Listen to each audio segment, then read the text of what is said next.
Alright, here's my take on it.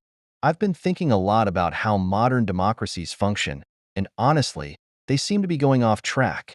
Instead of supporting things we really need for a free society, like free markets, good education, strong families, and a solid rule of law, it feels like democracy is often corrupting or even destroying these institutions. Now, there are two types of democracy: direct and indirect. In a direct democracy, the majority rules, which sounds great in theory, but it can easily turn into the majority oppressing minorities. On the other hand, in an indirect democracy, we vote for politicians, but the problem is they often serve their own interests or those of lobbyists instead of the people they're supposed to represent. And here's something that really struck me. Power seems to attract corrupt individuals like a magnet. It's almost as if the political system is designed to push aside decent people and let those with sociopathic traits rise to the top.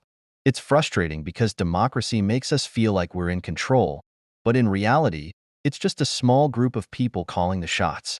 This illusion weakens our resistance to government control, and before we know it, we're in this soft totalitarianism, where the government's control creeps in quietly without the violence we've seen in past dictatorships.